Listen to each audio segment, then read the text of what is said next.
probably never read about the Tulsa race riots in history books when you were in school, but it's definitely a story that's worth knowing about, especially considering the riots that are currently taking place in Baltimore.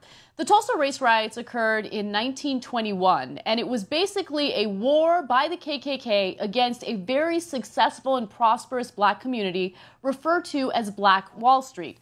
According to reports, the best description of Black Wall Street, or Little Africa as it was also known, would be to compare it to a mini Beverly Hills. It was the golden door of the black community during the early 1900s, and it proved that African Americans could create a successful infrastructure. Black America's most prosperous community, Black Wall Street in Tulsa, Oklahoma, went up in flames June 1st, 1921 in a KKK-led Tulsa race riot.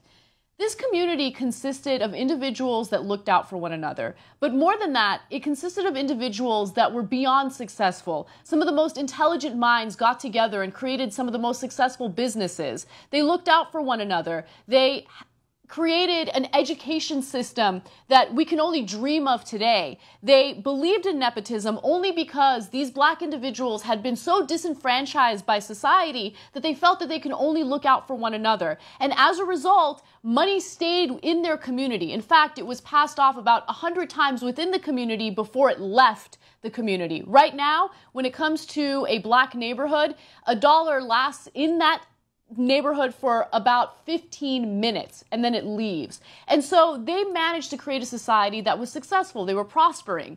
But it turns out that white individuals in neighboring areas were not too happy about that, particularly the KKK. So this led to a riot, and the way the KKK crafted this riot shows you exactly how deep that jealousy and that envy was. What they did is they accused a man of raping a white woman.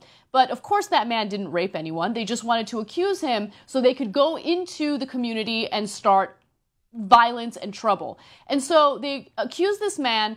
A number of KKK members go into the community, and as one black man is armed, ready to defend himself, he's confronted by a white individual who asks him what he's about to do with that gun. And he tells the white man, well, I'm going to do what I need to do if I need to defend myself.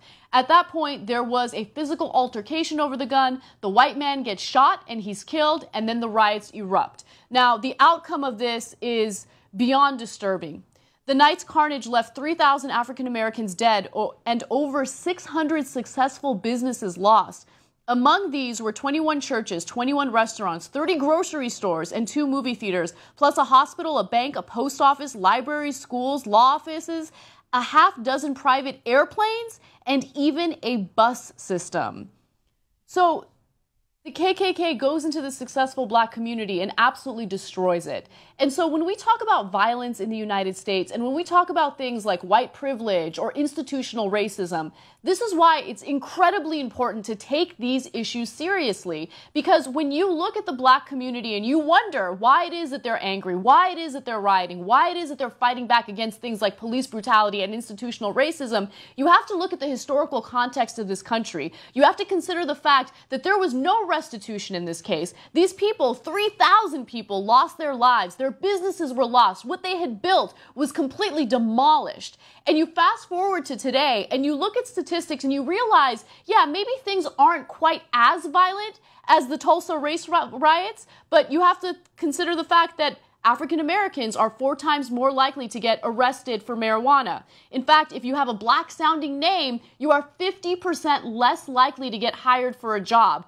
When you look at our private prisons, or if you look at the school-to-prison pipeline, African Americans and Latinos are much more likely to be victims of that. And so these are the types of things that are holding them back. This is a type of institutional racism that we talk about on the show on a regular basis. And this is the type of story that we don't learn about in history classes. And again, you look at something like this and you realize that if you just create an opportunity for people to prosper, they will prosper, regardless of their race, regardless of their background. That's why education is important. That's why making sure that you give everyone an equal opportunity is important. And that's why it's incredibly important to take stories like the Baltimore riots as seriously as possible and understand that even though there are those who are violent and are doing things that might be considered wrong, there are also those who are legitimately arguing about something that they've been victims of for a very long time.